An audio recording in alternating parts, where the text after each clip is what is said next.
dia a todos. Estamos aqui na nossa pequena reunião e o meu encargo hoje ficou para a lição 161 do livro Fonte Viva, que tem como título No Esforço Comum. Aí vem o Paulo lá em Coríntios e deixa essa declaração que um pouco de fermento ela contamina, vamos dizer assim, né? Leveda a massa toda. Então, a gente vê no nosso dia a dia, na prática da culinária, por assim dizer, não é? Que realmente o fermento ele envolve bastante aquilo que ele encontra, não é? E o Paulo então pega essa colocação aí bem forte e mostra para a gente que a gente pode ser o fermento cristão no nosso meio, não é? E nem precisa muito, porque só um pouquinho a gente já consegue, não é mesmo? Vamos lá. Não nos esqueçamos de que nossos pensamentos, palavras, atitudes e ações constituem moldes mentais para os que nos acompanham. Conseguimos perceber isso porque a gente exerce influência e as pessoas influenciam a gente de alguma forma. Acho que todos nós já sentimos e já temos a certeza disso. E a ideia básica aqui é que nós aprendamos a influenciar para o bem, para o Cristo, para as coisas maiores da vida. Através do quê? Pensamentos, palavras, atitudes, ações. É isso que nós precisamos estar sempre movimentando em torno do Cristo para que a gente possa lançar esse fermento. Cada dia, por nossa vez, sofremos a influência alheia na construção do próprio destino, certamente, não é? Mas aí vem a chave da questão. Com quem nós estamos nos influenciando? Porque nós podemos nos influenciar por diversas formas, diversas pessoas, diversas coisas, né? Como recebemos conforme atraímos e colhemos segundo plantamos, é imprescindível saibamos fornecer o melhor de nós, a fim de que os outros nos proporcionem o melhor de si mesmos. É isso aí. Então é assim, dá para ouvir? Tá tudo bem?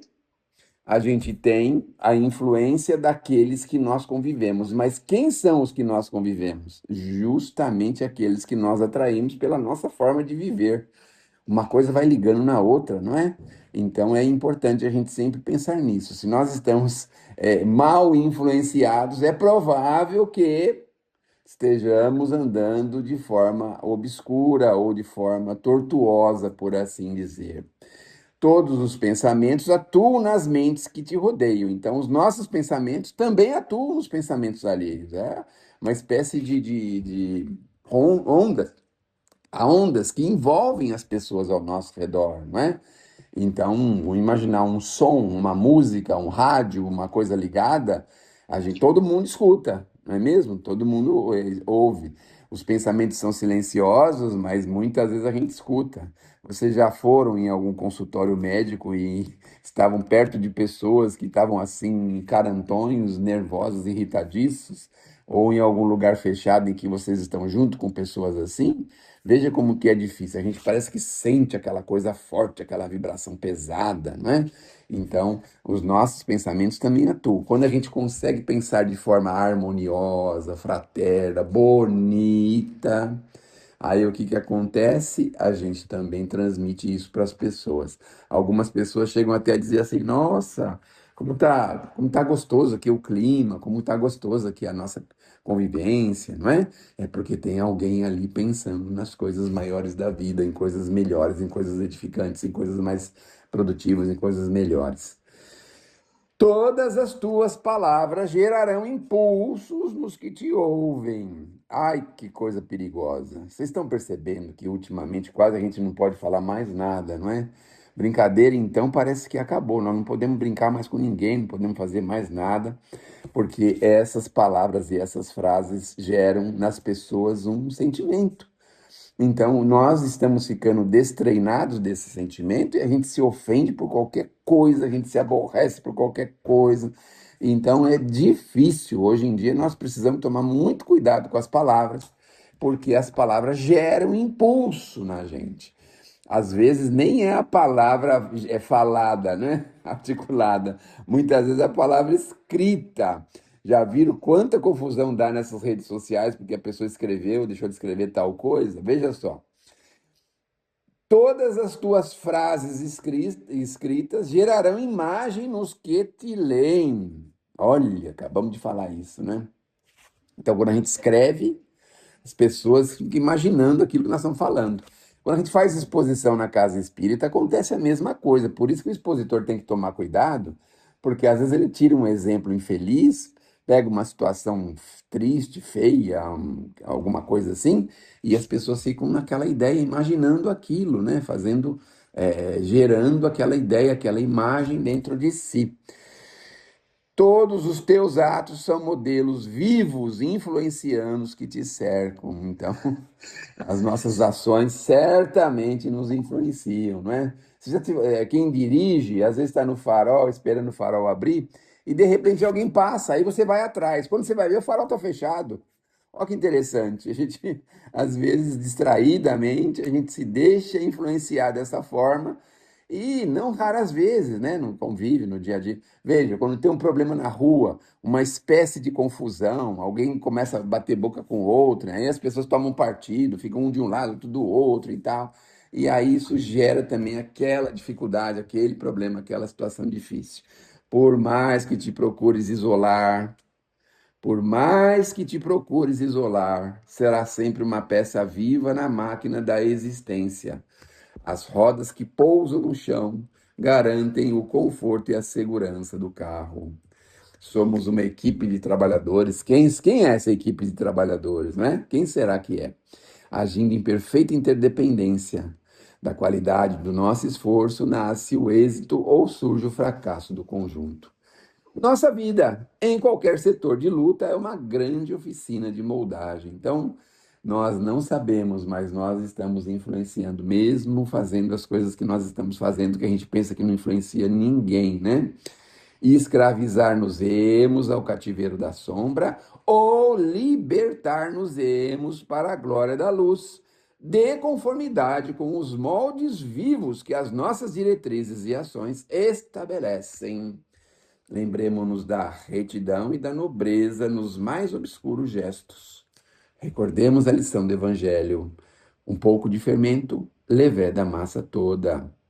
Façamos do próprio caminho abençoado manancial de trabalho e fraternidade, auxílio e esperança, a fim de que o nosso hoje laborioso se converta para nós em divino amanhã.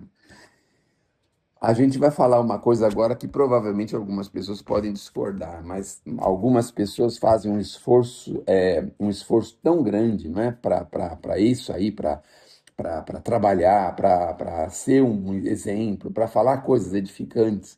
E em alguns casos as pessoas fazem um esforço, mas a gente percebe que é um esforço ainda não conquistado, é um esforço forçado. Então você vê todo dia alguém falando, que Deus te abençoe, vai com Deus, e coloca Deus em tudo que está fazendo, falando, deixa a gente até meio assim, ai meu Deus do céu, a pessoa não para de falar esse tipo de coisa. E a gente percebe que é uma coisa forçada, né? Uma coisa meio forte, assim, deixa a gente meio assim, meio zonzo muitas vezes, não é? Mas a ideia aqui do nosso Emmanuel, com a colocação do nosso Paulo, é justamente buscar o equilíbrio. Nós temos que saber ouvir. Algumas vezes as pessoas vêm com algum problema e falam: não, não, não, isso aí você já tem que fazer assim, assim, assim, assado. Você tem que esquecer, renunciar, fazer e acontecer, conforme o Cristo nos ensinou. Ai, meu Deus do céu, a gente precisa aprender a ouvir. O Emmanuel fala através do Chico que 90% das vezes nós não podemos dar opinião nenhuma e não sabemos dar nenhuma opinião que seja proveitosa para a pessoa. Mas a gente pode ouvir, a pessoa fala e de repente ela mesmo tem a inspiração que ela precisa, não precisa da gente falar. Já viram como tem gente que quer salvar o mundo, todo mundo, quer, a família inteira vai salvar todo mundo, porque tem sempre aquele conselho e tal, aquela coisa, né? Mas a gente esquece que nós precisamos aprender a ouvir, aprender a falar de forma equilibrada, temperar as coisas maiores da vida, os preceitos doutrinários. Se a gente não fizer isso, ai que confusão que dá, não é? Há 40 anos atrás, quando entrei na doutrina, eu virei um fanático louco, de varrido de pedra, porque eu pegava o livro dos Espíritos assim, saía para o meio da casa, falando para todo mundo: ó, isso aqui é para você, ó, quem está falando aqui, falava aquilo para o outro, ah, isso aqui serve direitinho para você, e para lá, meu Deus do céu. Que coisa, ninguém me suportava por causa disso.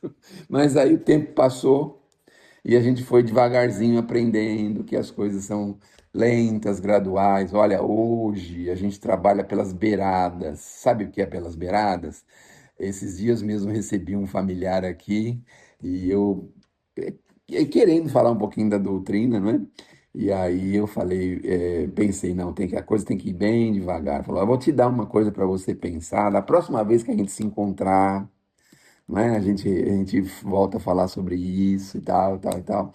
Então, é preciso ter equilíbrio, ter boa vontade, mas ter equilíbrio, porque as coisas chegam nos momentos certos. A gente não pode tirar o fruto da árvore antes da hora, não é? Porque senão o que que acontece?